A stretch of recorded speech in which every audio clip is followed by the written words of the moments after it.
The power went out, and the ocean was already at the door. This was supposed to be a girls' vacation. Flights booked, beach house paid for, problems left behind.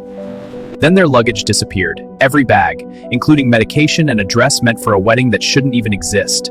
The storm hit faster than predicted, roads flooded, the rental car barely survived, and the house, it wasn't safe anymore.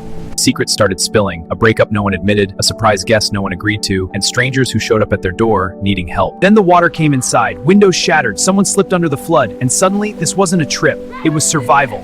But in the middle of the chaos, hands reached for hands. Strangers became lifelines. Because sometimes the vacations that break you are the ones that bond you forever. This is a vacation nightmare that bolded strangers. The power went out exactly 30 seconds after the front door slammed. For one breathless second, the beach house was nothing but wind.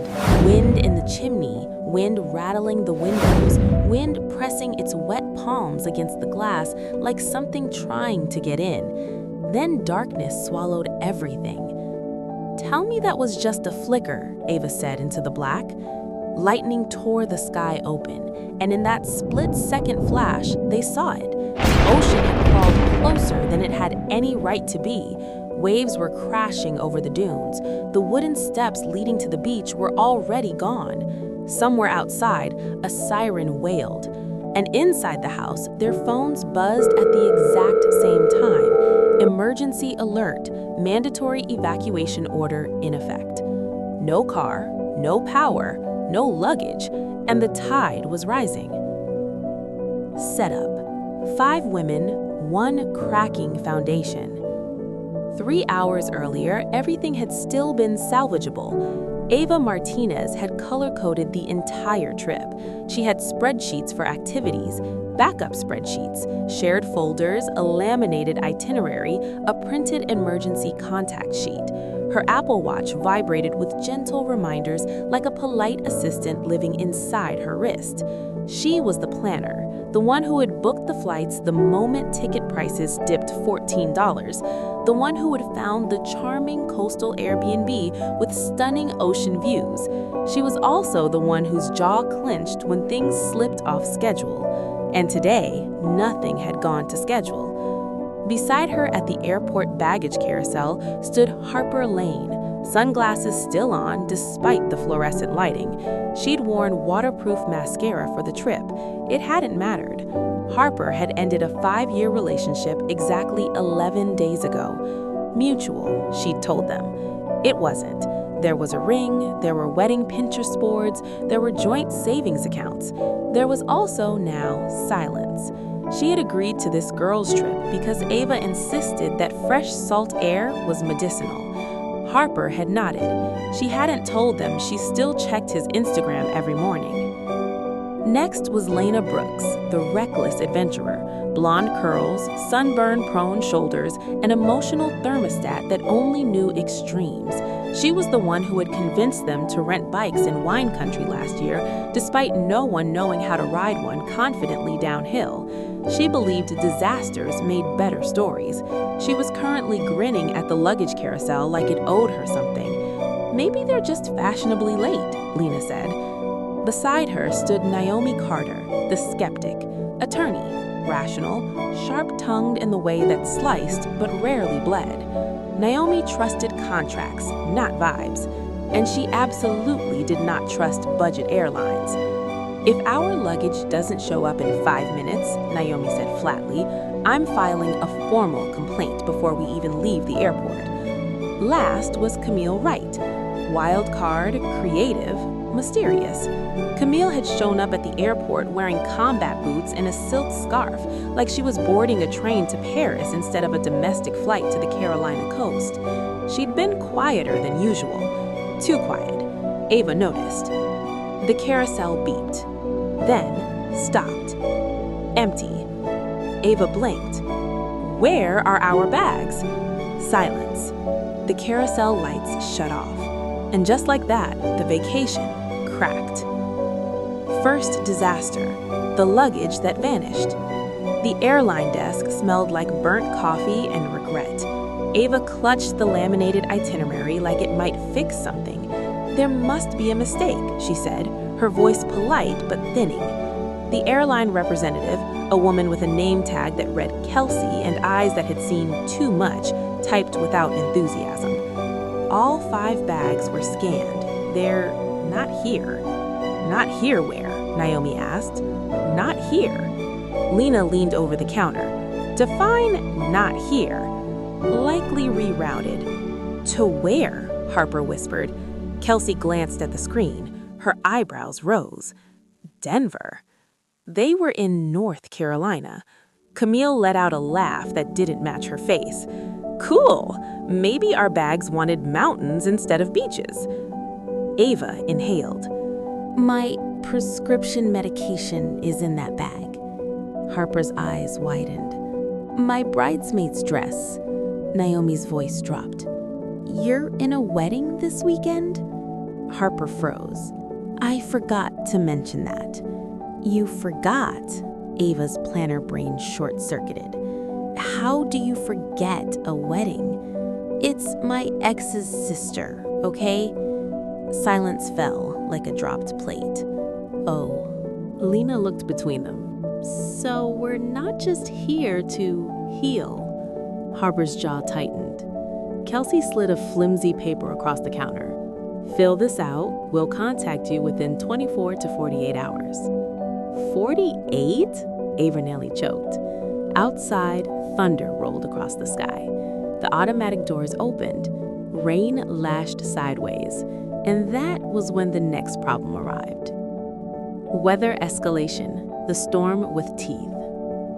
The rental car kiosk had 1 car left. It was beige. It smelled faintly like mildew, and it refused to start. Lena turned the key again. Click. Nothing. You've got to be kidding me, Naomi muttered. Rain hammered the windshield so hard it blurred the world into gray streaks. Ava refreshed the weather app. Her stomach dropped. Tropical storm warning upgraded, she read. Category 1 expected to make landfall tonight. Category 1 is barely a storm, Lena said. Naomi turned to her slowly. Barely? Lightning cracked so close the car shook. The engine finally sputtered to life. They cheered, briefly. The drive to the coast felt like fleeing something. Billboards bent in the wind. Palm fronds snapped. Street lights flickered. Harper watched water pool along the highway edges.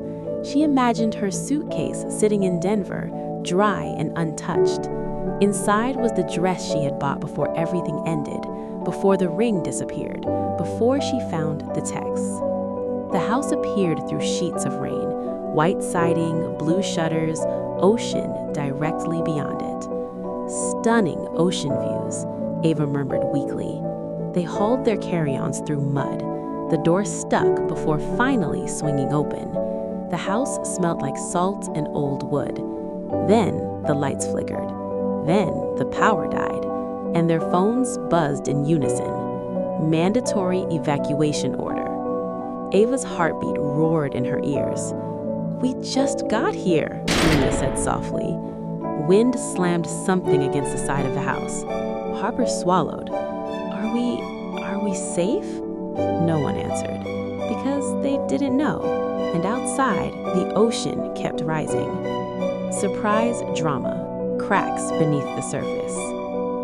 They lit candles from the emergency kit Ava had packed. Of course she had packed one. Lightning flashed again. In the flicker, Camille looked pale. We need to leave, Naomi said. Now. In what? Ava snapped. The car barely works, and the roads might already be flooding, Lena added. Harper hugged herself. Then Camille spoke. I didn't tell you something. Ava's stomach tightened. This is not the time for secrets. It's exactly the time, Camille said quietly. They turned toward her. I invited someone. Silence. You what? Naomi's voice was surgical. I thought maybe it would help.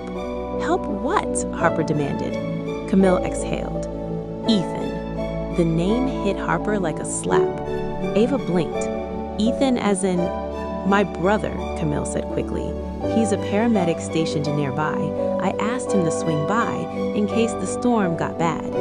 Harper stared at her. You invited a man on a girls' trip? He's not just a man, he's emergency trained. And you didn't think to tell us? Camille's eyes flashed. You've been barely functioning for 2 weeks, Harper. Ava's been micromanaging oxygen levels. I thought having someone who knows actual survival might be useful. The words landed heavy. Harper stood up abruptly. Oh, I'm sorry, I've been inconveniently heartbroken. That's not what I meant. Thunder cracked again. Then, headlights swept across the windows. Someone was outside. A knock pounded against the door. Everyone froze. Another knock, harder. A male voice shouted through the wind. Camille! Lena whispered. Well, that's dramatic. Camille rushed to the door, and when she opened it, wind and rain exploded inside. Behind her stood a tall man soaked to the bone, and he wasn't alone, because behind him, huddled under a towel, was a little girl, and behind them, an elderly couple struggling through the rain, and somewhere in the chaos, the night shifted. Introducing strangers, the house fills. Ethan moved fast. Roads are closing. Bridges might flood within the hour. The little girl clung to his leg. This is Isla, he added. She and her dad's car stalled 2 blocks down. Mr. and Mrs. Holloway were trying to walk back to their place. The elderly woman waved weakly. We've lived here 40 years, she said. Never seen it rise this fast. The beach house was suddenly too small, too crowded, too fragile. Naomi whispered, "This is liability." Lena whispered back, "This is a movie." Harper knelt in front of Isla. "Hi," she said gently. Isla's hair was plastered to her face. "Is the ocean going to eat us?" she asked. Harper's throat closed. "No," she said, "not tonight." But even she didn't believe it. Another alert buzzed. Severe flood warning. Seek higher ground. Ethan moved toward the window. Water had reached the bottom of the deck, and the tide wasn't done. Major twist. The water comes in. It happened fast.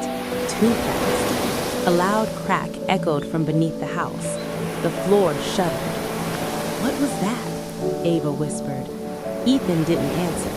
He ran outside onto the porch. Lightning illuminated the nightmare. The dune barrier had collapsed. Water rushed forward like a released animal. "Everyone upstairs," Ethan shouted. They scrambled. Candles tipped. The elderly couple struggled on the stairs. Naomi and Lena lifted Mrs. Holloway together. Isla began to cry. Harper carried her. Ava turned back for her planner bag. "Leave it!" Naomi yelled. The front door burst open. Water flooded into the living room.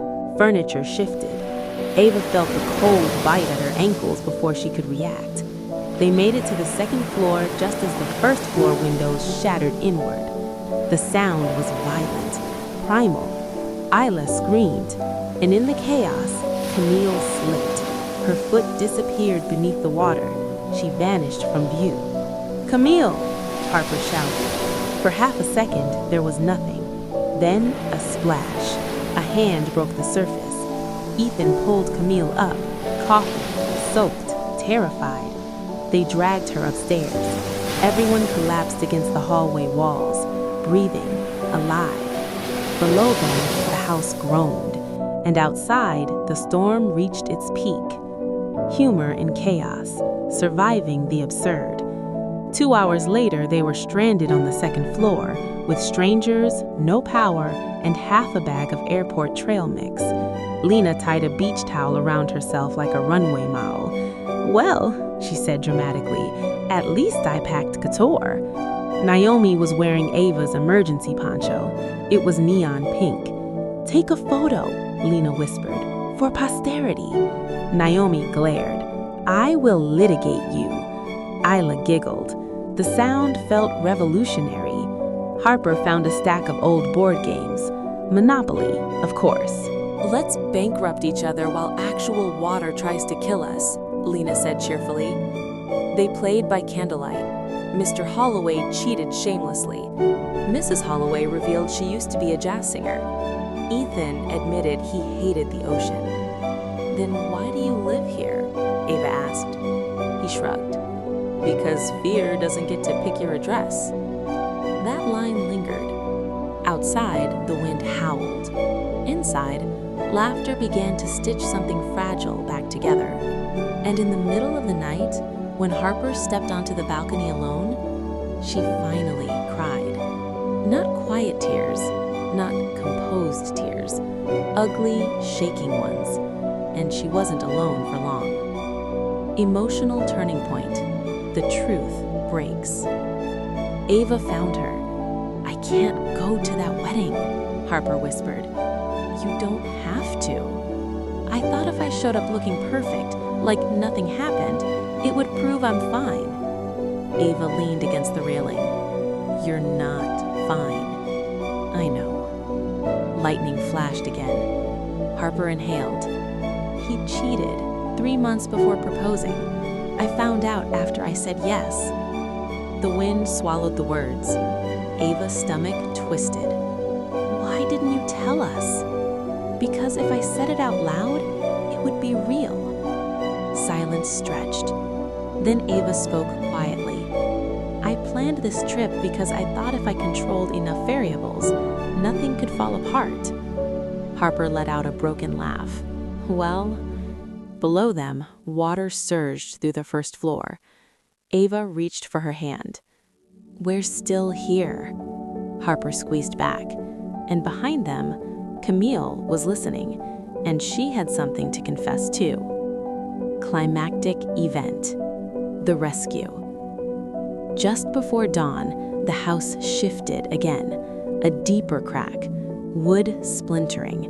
Ethan's face went pale. "We can't stay." The water had begun to undermine the foundation.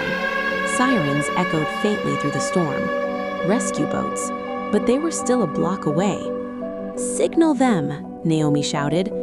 They grabbed flashlights, phones, anything reflective. They waved frantically from the balcony. A boat turned, headed toward them. Relief flooded Ava's chest, until the balcony railing snapped. Mrs. Holloway lost her grip. Time slowed. Lena lunged. Harper grabbed Lena's waist. Ethan caught Mrs. Holloway's arm just before she tipped forward. The chain of hands held. For one impossible second, they were all connected. Strangers, friends, terrified, together. The boat reached them minutes later. One by one, they climbed down. Isla first, then the Holloways, then Camille, then Lena, Naomi, Harper, Ava last. As she stepped into the boat, she looked back. The house groaned once more. Then part of the roof caved inward. Gone. The vacation rental, the itinerary, the plan. Gone. And somehow, they were still here. Resolution. Morning after. By afternoon, the storm had moved north. The sky cleared like nothing had happened. They sat in a community center wrapped in donated blankets. Their luggage was still in Denver. Harper's bridesmaid dress was probably folded neatly somewhere dry. Ava's planner bag was at the bottom of a flooded living room. Lena had someone's borrowed sweatpants. Naomi had stopped threatening litigation. Camille sat beside Ethan, quiet but lighter. Isla drew a picture of all of them holding hands. Above it, she wrote in shaky letters, "The Storm Team." Mr. Holloway started humming a jazz tune. Mrs. Holloway joined him. Soon, Lena was harmonizing dramatically. Naomi rolled her eyes, but she smiled. And Harper laughed, actually laughed. Ava felt something shift inside her. Not control, not structure, something softer. Connection. The airline finally called. "Your luggage has arrived." Ava looked around at the mismatched blankets, the strangers turned family, the storm survivors. She surprised herself. "Take your time," she said. 2 days later, the beach was calm, as if it hadn't tried to swallow them whole. They stood together where the house used to be. Just sand now, debris, a horizon that looked harmless. Harper held her phone. She opened her ex's message thread, then deleted it. Not dramatically, just done. Ava looked at the ocean without calculating risk factors. Lena was already planning a reunion trip with the storm team. Naomi exchanged numbers with Mr. Holloway for legal reasons. Camille hugged her brother longer than usual, and Isla ran along the shore fearless. Disaster hadn't ruined their trip. It had stripped it down. No luggage, no makeup, no pretense. Just people. Raw, scared, honest. And when they finally drove away from the coast, hair tangled, clothes borrowed, stories forever altered, Ava realized something profound. The worst trips aren't the ones that fall apart. They're the ones that stay predictable. Because somewhere between rising tides and broken balconies, they stopped being 5 women on a vacation. They became something else. A team, a memory, a bond forged in wind and water. And years later, whenever any of them heard thunder roll across the sky, they didn't think of fear. They thought of hands gripping tightly in the dark, and how strangers became family because the storm demanded it. And none of them ever traveled the same way again. If this story pulled you in, hit subscribe because the next one might change the way you see strangers, storms, and the people you travel through life with.